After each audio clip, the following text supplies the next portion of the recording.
But our top story tonight, it is the first elections in the middle of the coronavirus pandemic. That's right. That's the significance of the battle for Bihar that began today. 71 assembly seats in 16 districts of Bihar voted in the first phase of polls today with a poll turnout of just above 53%. Fate of more than 1,000 candidates in the fray has been sealed. The phase 1 polls are being keenly watched, as in many constituencies there is a triangular fight and 6 cabinet ministers of the JDU BJP are in the fray. The EC, remember, had claimed that they were ensuring that voting was made safe with COVID norms to be followed. But the truth is, on the ground, things were very different. Rohit Singh, Ankit Tyagi and our team in Bihar now report.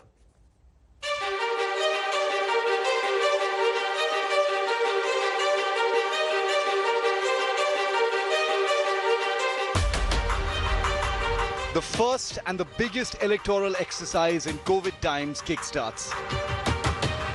71 seats in 16 districts of Bihar voted in the first phase of assembly elections.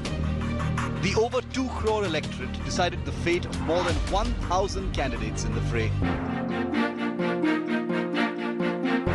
Circles for social distancing, thermal screening, mandatory masks and sanitizers.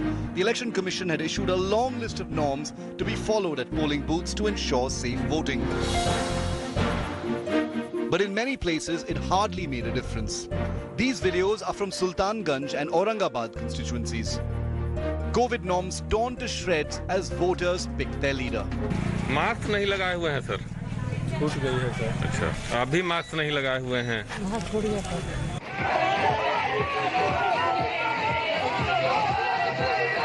Chief Minister Nitish Kumar, eyeing a 4th term as Chief Minister, will be keenly watching the Phase 1 contest. 6 of his cabinet ministers are battling it out in this phase. 12 of the 71 seats could hold a key to the results. In these 12 seats, including 3 represented by cabinet ministers, the victory margin was less than 5,000 in 2015 when the JDU was in an alliance with the RJD. 3 of these seats held margins of less than 1,000 votes. First elections during pandemic, the first election after lockdown, an election which is being fought on jobs and local issues. Bihar polls are significant for many reasons. The question, however, which is on everyone's mind, will the voter of the state look beyond the old caste formula to pick their government? With camera person Deepak Kumar, this is Rohit Singh in Jamui for India Today.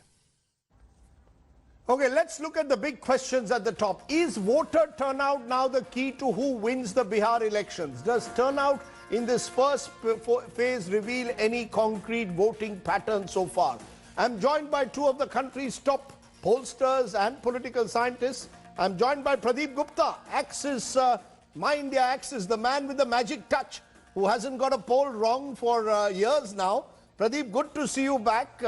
Also with us, Dr. Sandeep Shastri, Pro Vice Chancellor, Jain University, and one of the leads of Lokniti CSTS, the country's leading political analysis group. Thank you both very much for joining us. Pradeep Gupta, to you first. Do you see connections between turnouts and outcomes? When you're looking at turnout, it's about 54%, Pradeep, which is seen as moderate. Last time, if you remember, overall turnout in Bihar was about 57. So it's just below that, and this is in Corona times. Any first reactions when you look at turnout, Pradeep? Yes, definitely, yes, I would say it will definitely impact the outcome of the result when it comes to turnout. Let me tell you why it is so. Because Bihar has never witnessed polling exceeding 57%. That's the highest in 2015 assembly election and also in 2019 general election. That's the highest Bihar has ever witnessed. So why is that so? Being this 90% rural Bihar, 90% population residents in rural Bihar, and generally you see these kind of 55 and so in Delhi, Bombay kind of metros. So who benefits? The reason is very simple, because the large chunk of the large chunk of Bihar is the migrant population, and that too they go for the work, studies, and work. So this time all of them seems to be turned to Bihar, as many as 30 lakhs to be precise.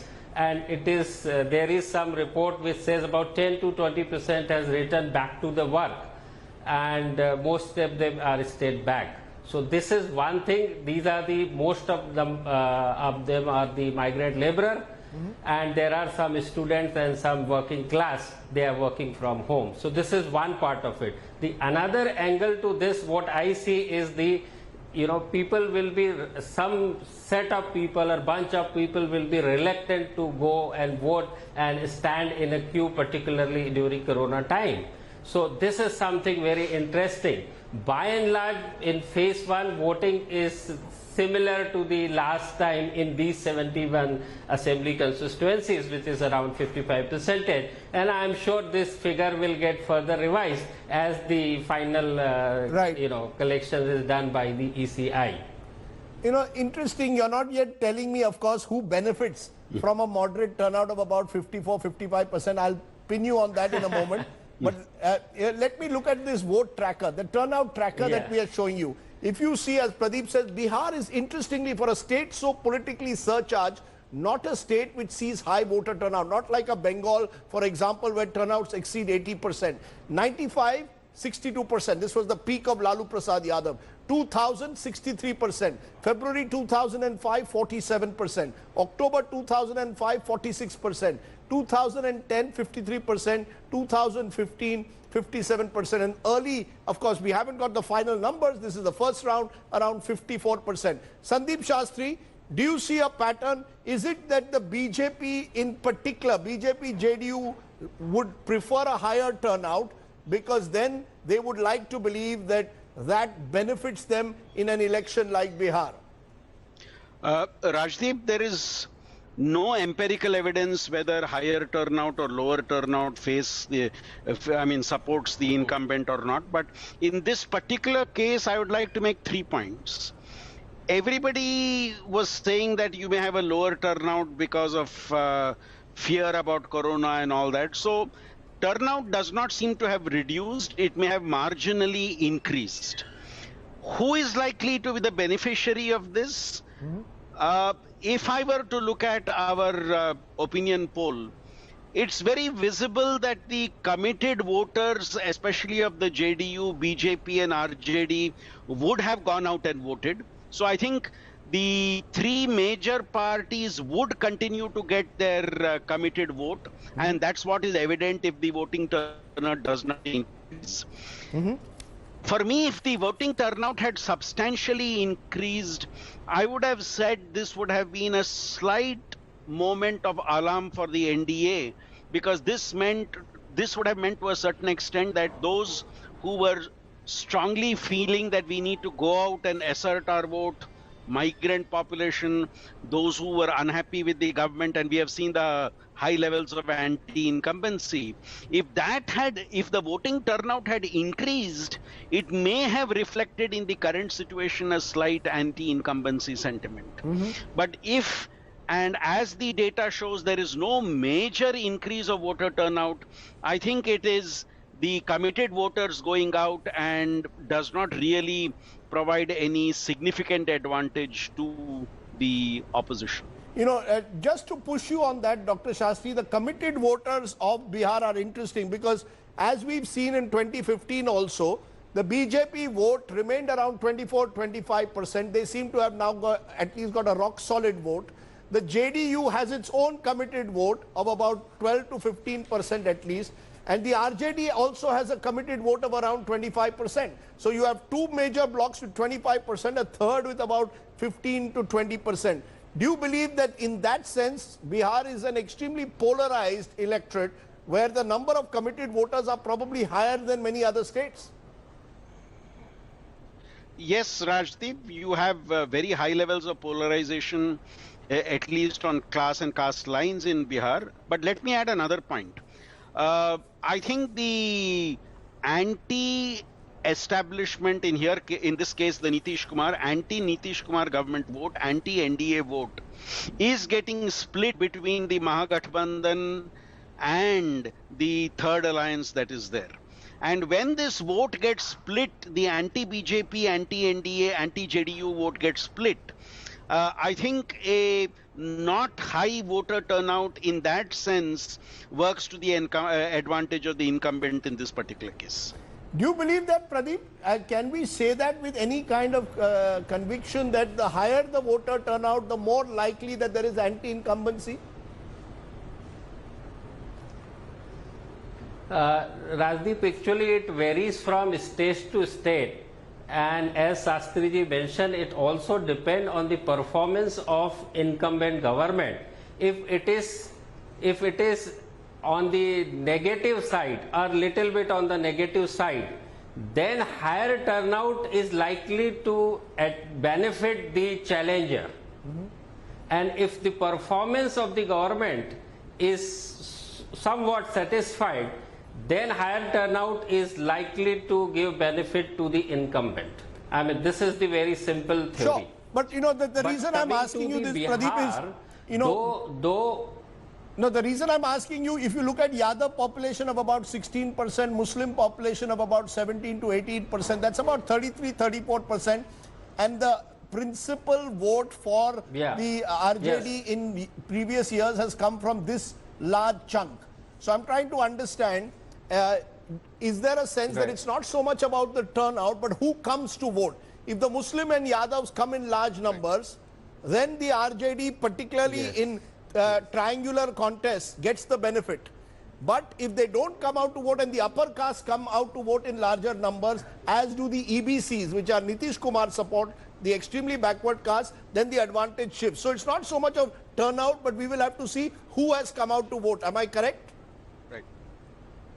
Yes, you are 100% correct, and in fact that is the reason why I added the migrant laborer case, which is about 30 lakhs, which constitute about 4%. There are about 7 crore plus voters in Bihar, and if you see 30 lakhs came in to Bihar back, and about 10 to 20% gone back. So this increased by 4%, and interesting to see if this is increased and whether there is a set of people. Generally, it is generally all over the India, the minority, the Yadavs, the Dalits vote in bulk. They definitely vote in bulk, and their percentage average in India is about 80 to 90%.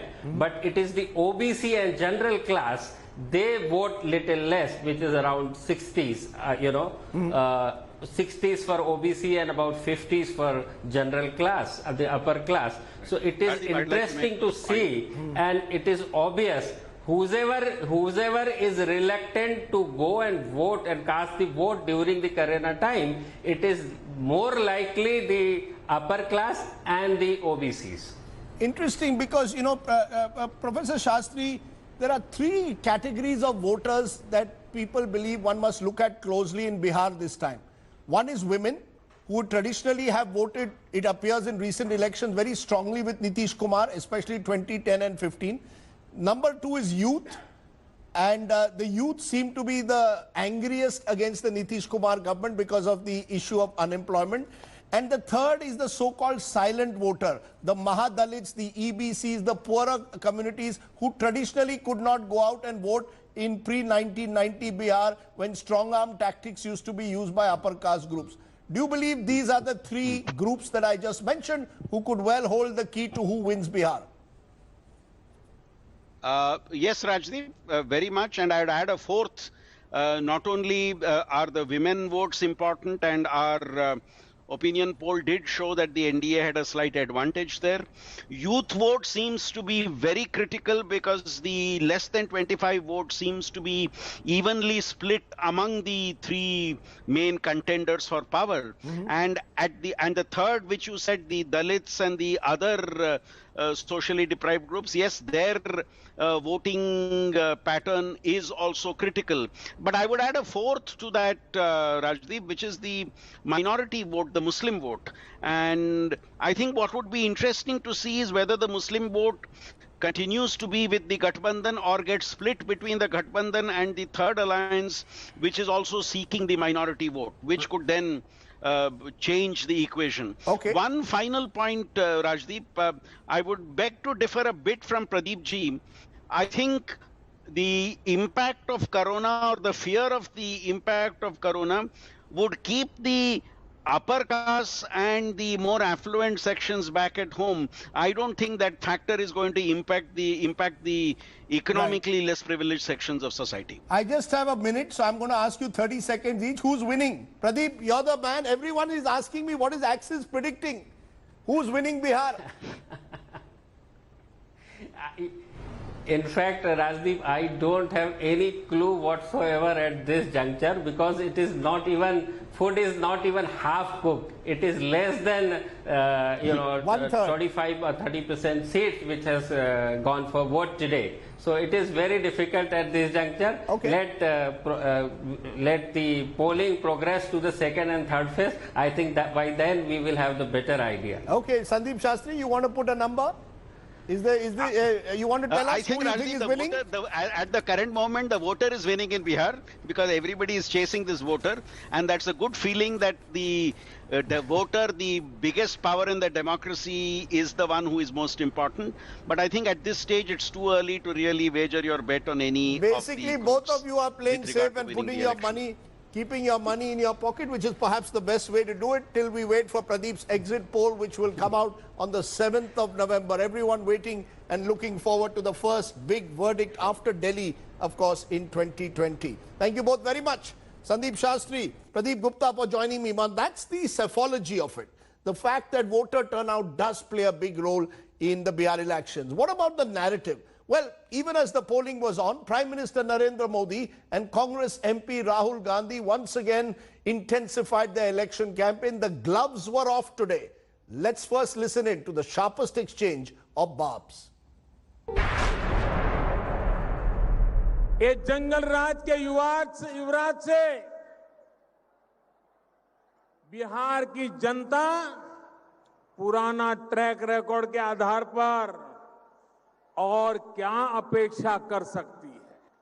जंगल राज की परंपरा में सब कुछ सीखने वाले लोगों को मुझसे ज्यादा अच्छी तरह बिहार की जनता जानती है। हम युवाओं को रोजगार देना जानते हैं, मगर एक कमी जरूर है हम में। हम झूठ बोलना नहीं जानते। उनके सामने हम झूठ बोलने में उनका मुकाबला नहीं कर सकते। ये कमी है। मैं स्टेज से मान लेता हूँ कि कमान में कमी है। तो मैं आपको कहना चाहता हूँ, वो बोलता है पकौड़ा तलो पकौड़ा। आपने बनाया पकौड़ा है? अगली बार आएंगे पकौड़ा बना के मोदी जी को नीतीश जी को थोड़े खिला देना। Okay, let's raise some big questions before our political guests. Bihar polls, is it now becoming about Lalu's rule or so-called Jungle Raj of Lalu versus the jobs offer that his son Tejasvi is making? Is it Lalu legacy versus Nitish's legacy?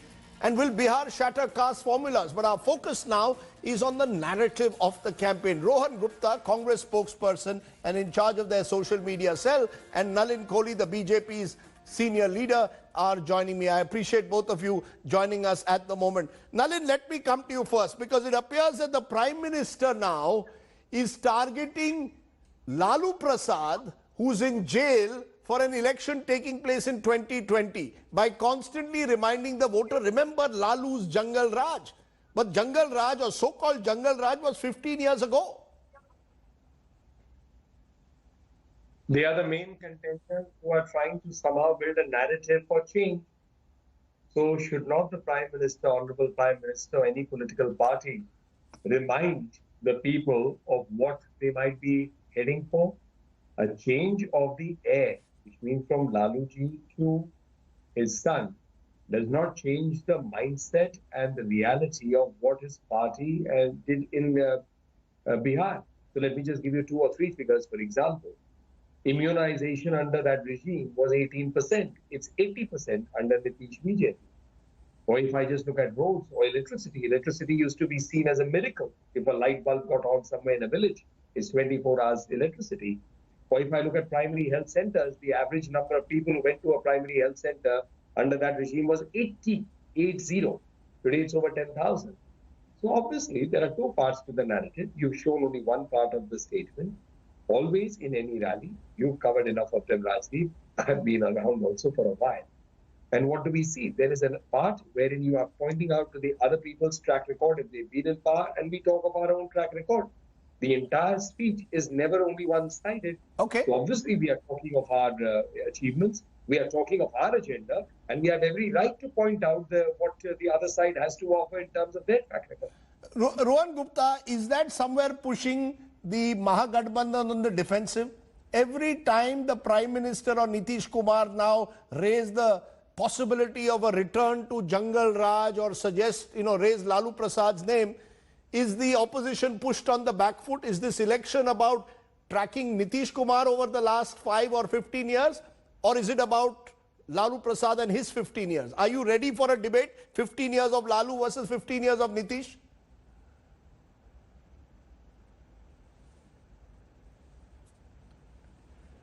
Yes, Mr. Gupta. Political.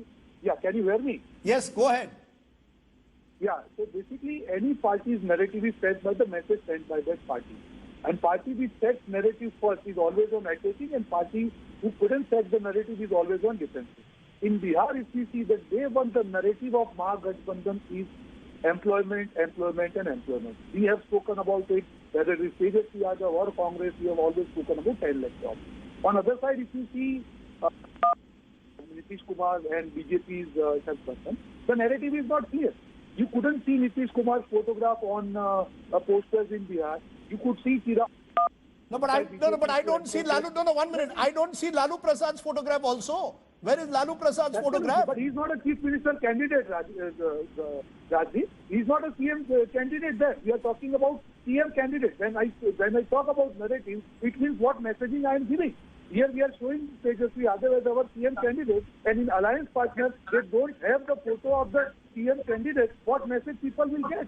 And this Chirag Paswan thing has confused the narrative, and that's why today, if you see PM's first speech, the first tour, he was talking about JDU and all these things. Today, he was compelled to talk about last 15 years because the narrative of jobs is quite set in the minds of Biharis.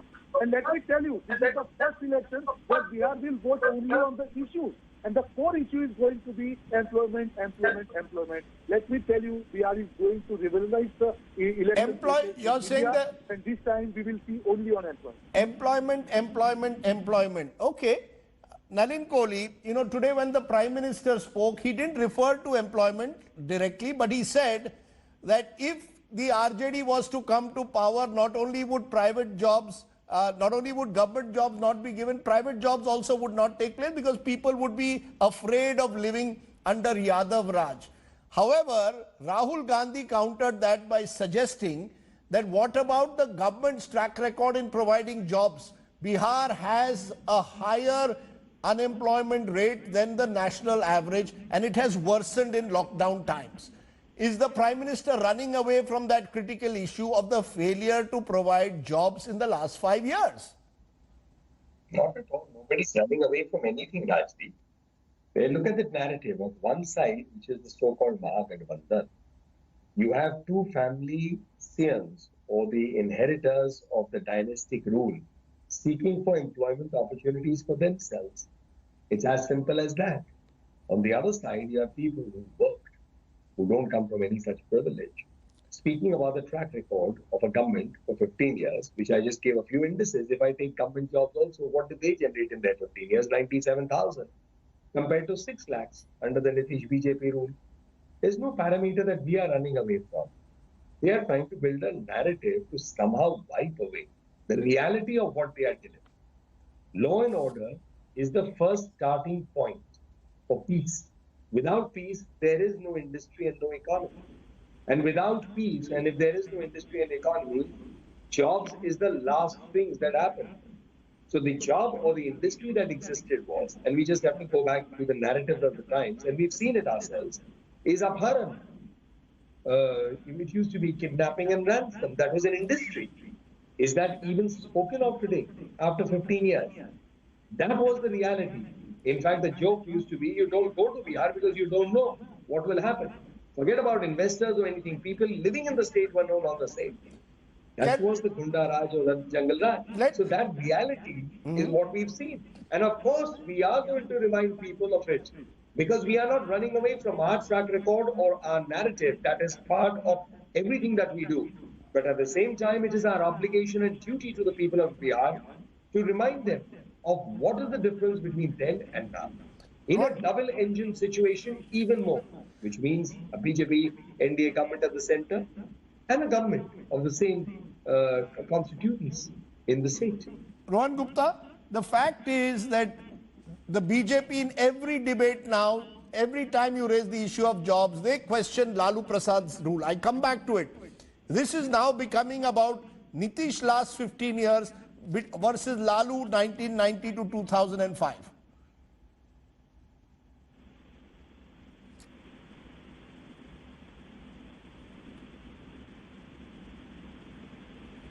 Mr. Gupta, this is becoming 1990 to 2005 versus 2005 and 2020. Rajdeep, when a government, which is an incumbent government, it is forced to talk about things before 15 years, it is a clear-cut indication that they have nothing to speak. Why, if I have performed, why should I talk about others? I should go with my report card to people. This is what I have done. But they have nothing to speak. Why issue of unemployment is big in Bihar? Because they have not filled 4.5 lakh government jobs.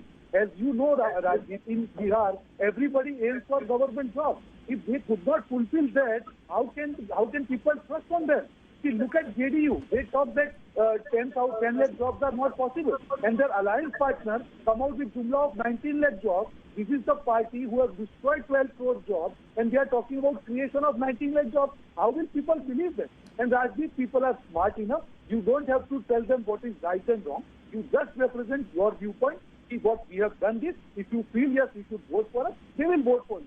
By saying them what has happened before 15 years and all, you are trying to question their intelligence. And let me tell Mr. Nalin, if you see the track record of your government, the crime has become three times before 15 years. Unemployment was 45.6%. The budget of 1.25 lakh crores, the Jumla package, only 1559 crore have been spent. Now, out of 44 crore projects, the road projects, only 27 are under process and 17, there is no DPR even created. So what development you are talking about? You have failed on development, you have failed on employment. And let me tell you the last thing, this is the core issue in Bihar. The corona time, the way you have betrayed the trust of youth, the migrant labor, people haven't forgotten it. Your jumlas or your prachar cannot make people forget what has happened to them in last 6 months. They are going to vote. Let me tell you one thing. 80% of migrants are still there in Bihar to vote, cast their vote and express their anger. People are not going to forget what has happened to them during BJP and JDU government. And Mr. Nitish Kumar, he was silent against the policies of BJP. He could not tell PM that please give at least 3-4 days to my Bihar people to come back. Who was silent? They were doing black marketing of the railway ticket and they are talking about giving free vaccine. I think, Rajdeep, people of Bihar, they have understood, and that's why I will not say where. There is a tsunami in favor of Mahagadhana, and we will see on 10th what happens. Let me leave it there, because clearly the best thing about what has happened just now between Nalin Kohli and Rohan Gupta is not once have we mentioned caste. Remember, for years people believe that you don't cast your vote in Bihar, but you vote your caste. Instead, we have spoken about Rozgar, we've spoken about jobs. And at least one thing is very clear, we are therefore seeing, at least overtly, a shift in narrative. How that plays out in voter outcomes, we leave that to the voter of Bihar to tell us on the 10th. For now, thank you very much, Rohan Gupta, Nalin Kohli, for joining me here on the news today. Now, among the 71 seats that went to the polls today across 16 districts in the first phase in Bihar, one of the key battles being fought is in the Maoist-hit Jamui constituency. Remember, Chirag Paswan is the MP from here. The BJP has fielded Shreyasi Singh, daughter of the late Union Minister Digvijay Singh, and herself a Commonwealth Games gold medalist shooter. Shreyasi is pitted against the RJD sitting MLA and former Minister Vijay Prakash, who is the brother of an RJD MP, former RJD MP Jai Prakash Narayan Yadav. She cast her vote early today. I spoke to her earlier today. Listen in to this special interview with our newsmaker today. And joining me now is a very special guest. I'm joined by Shreyasi Singh, Commonwealth gold medal in shooting 2018, and now, of course, a candidate from Jamui in Bihar. Appreciate your joining us. Also, daughter of former Union Minister Digvijay Singh. The question that I ask all the sons and daughters of politicians: are you simply entering politics because your father was a politician? Is this again dynasty politics at work in Bihar? Well, that's partially true because my father passed away untimely, and he had huge dream projects for Bihar. So I have actually stepped into politics so that I can fulfill those dreams of my father. You know, the reason I ask this also is because there's a sense that, you know, the sons and daughters get very soft landings. You enter an election in the name of your father or your parents, while party workers have to struggle for years. And we are seeing this in this Bihar election, number of sons and daughters contesting. Do you think that's a good thing, that there's nothing wrong in that?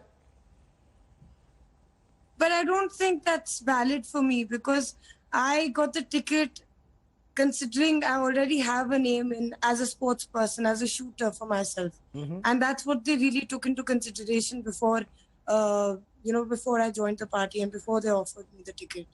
So I think that played, my individual achievements played a massive role in me joining the party and getting the ticket.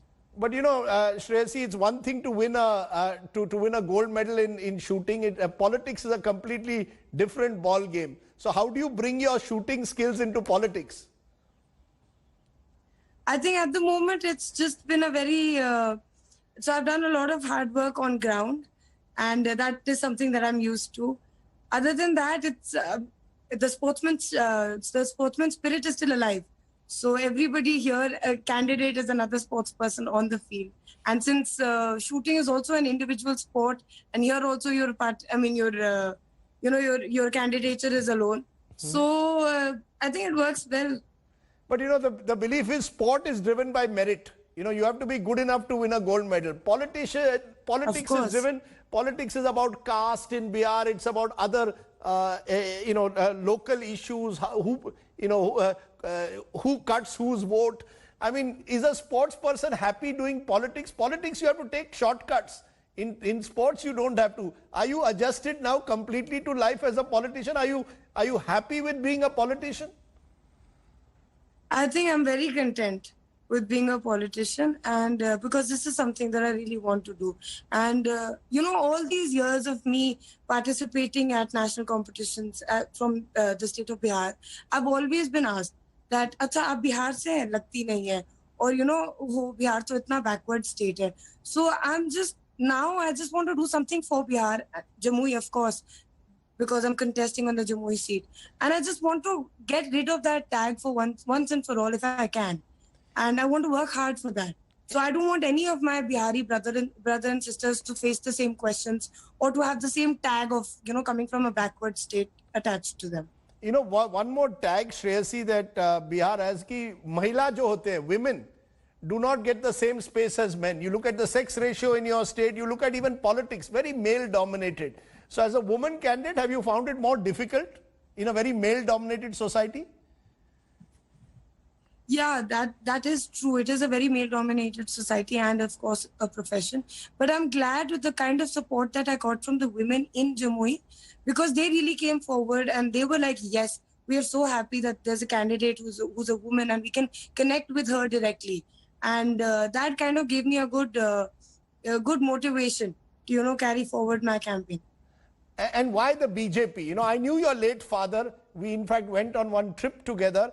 And Digvijay Singh ji was, part of Chandrasekhar. He was closely identified with Chandrasekhar ji with a more socialist bent of mind.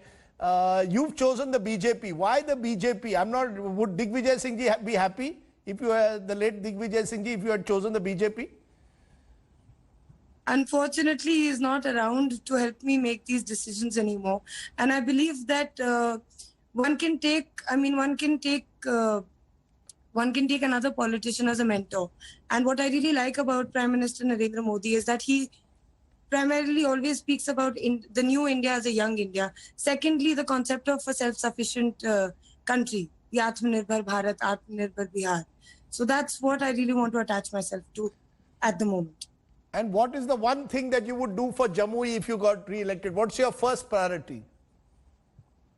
Can I give three? Because Yeah, sure. I really do have three Sure. at the top of my hand. And first is, of course, we have to fight the uneducation and the illiteracy rate here in Bihar. Second is employment. Third, because I come from sports background, I want a similar structure that's already existing in Madhya Pradesh as the Madhya Pradesh Sports Academy. I want to bring something like that for all sports people to Bihar, and preferably Jammu. You know, interesting. You want to do a sports academy because one big issue in this election is Rozgar, jobs. Young Biharis are all leaving Bihar, going to other parts of the country, doing well in life, but struggling in Bihar itself. Do you really believe that jobs, do you accept that job creation must become the top priority for any government in Bihar now? Yeah, that is absolutely the utmost top priority. I think any and every Bihari should have the right to live in their own state with dignity and with their family. So that is something that I'm going to fight for in the Vidhan Sabha. Hopefully I will get the chance to do so. And I will, given the opportunity, I will fight for my people, my public everywhere, even in Delhi. I must ask you this. I wish you well. I wish all candidates well. But what if you don't win? Will you stay on in Bihar or will you then go back to your shooting career full time? No, of course I'll stay back here in Bihar. I will be shooting, of course, but it's not, this is my home. Where else am I going to go? Okay, my final question, what's the biggest lesson you've learned in these days on the campaign trail? The one thing that has stood out for you, the biggest learning for you now as a full-time political campaigner? So not so much as a learning, but what I've actually seen change is what you mentioned earlier in the conversation about politics being very casteist in Bihar. I see that with the youth of Bihar changing. And I've seen so many people from other different castes and religion come up to me and say that, Didi, you were the change that we were expecting and we want to join ourselves with you. I know that our parents have been voting on the basis of caste for all these years, but definitely the younger generation is going to change that. So I was really proud and happy at that time that I took this decision and that the youth of Bihar is actually aligning themselves with me. So I was really happy about that. I must tell you, you resemble your father to a great extent. A very similar smile as well as Digvijay Singh ji. So I hope you carry forward his legacy. And I wish you well. Very kind of you. I wish you well and all the very best, both in your political and your shooting career. Make sure that you make sure that you hit the bullseye. Which is easier? Final word. Which is easier? Hitting a bullseye in a shooting competition or winning an election? Which is tougher? I think shooting. Shooting is tougher. Wow, I would have thought politics is much tougher than shooting, but I guess you're learning all the time. Shreyasi, wonderful to have you on the program. We're getting a series of young leaders from Bihar on our shows. Thanks so much for joining us. Once again, all the very best. Shreyasi Singh from Commonwealth Gold shooting to shooting for politics in Bihar. Now, today Prime Minister Narendra Modi, as we said earlier, reminded Bihar's voters of what he called Jungle Raj under Lalu Prasad. But the Prime Minister's attack came just within 36 hours after a police crackdown on a Durga Puja procession in Munger left one person dead. Now, remember, Munger is seen as the heartbeat of small-scale arms factories in Bihar. But what has happened is because this firing has taken place in the midst of elections, the opposition is targeting Chief Minister Nitish Kumar. In fact, Chirag Paswan even compared Nitish Kumar today to General Dyer, who ordered the firing on the Jallianwala Bagh protests. Take a look at this report.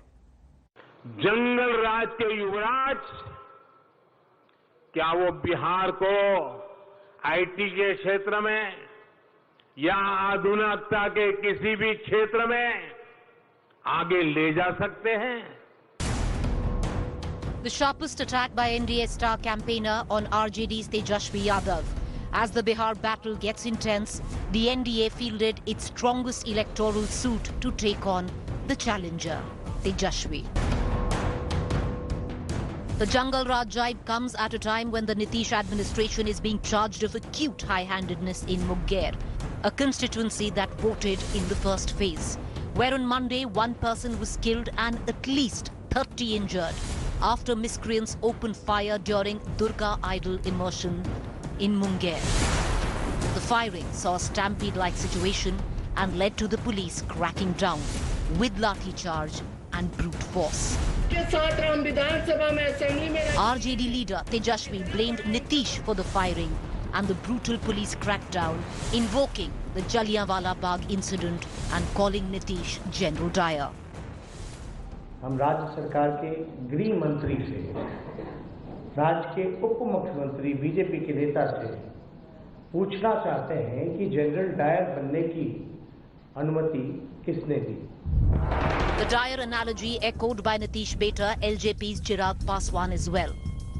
मुख्यमंत्री general Dyer की भूमिका में आ गया। जिस तरीके से general Dyer ने जलियांवाला बाग में गोलियां चलाई थी, बेकसूरों को मौत के घाट उतारा था, एग्जैक्टली उसी तरीके से। तो मैं तो मांग करता हूं कि इसकी जांच होनी चाहिए। Polling for phase 1 ended in a political clash. Jungle Ka Yuvraj versus General Dyer. A duel which now will play out in days to come. It will be a fight to finish, till one emerges victorious in this political battlefield of Bihar. Bureau Report, India Today. Welcome back to our Only in India story. Now, we've often heard of real life imitating real life or vice versa. But today we bring you a story from Kerala which clearly shows that there is a lot of similarities. Only this time there's no happy ending. Here's a story that can happen only in India. Stunt has incidentally inspired a 30-year-old in Kannur to do something similar.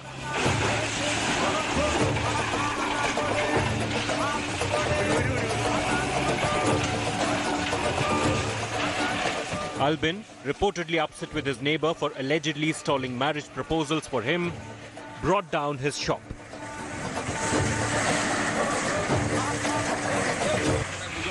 Before doing so, he defended his actions, accusing the shop owner of running a gambling den and the police of inaction.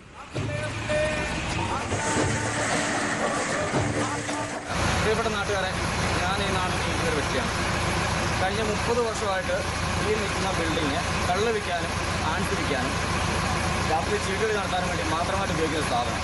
നൂറുകണക്കിന് പരാതികൾ ഈ കടയെക്കുറിച്ചും ഇതിൻ്റെ വ്യക്തിയെക്കുറിച്ചും 2-3 market ഉണ്ടായിട്ടും ഇവിടുത്തെ police അധികാരികളോ ഇവിടുത്തെ പഞ്ചായത്ത് വകുപ്പോ ഒന്നും ചെയ്തിട്ടില്ല. കഴിഞ്ഞ ഒരു മാസത്തിലേക്ക് ഇവരുടെ പേരിൽ 2 പോസ്റ്റ് ഓഫീസ് റിപ്പോർട്ട് ചെയ്തതാണ് ഈ കടയിലുള്ള വ്യക്തിയുടെ പേരിൽ.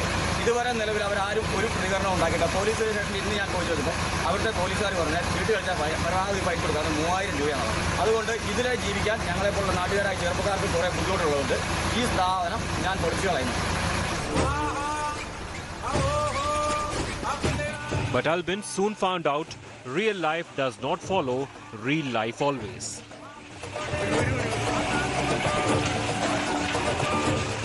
If Ayyappan Nair was reinstated into police service, Albin is now cooling his heels in the lockup. With Gopi Krishnan Unnithan, Bureau Report, India Today.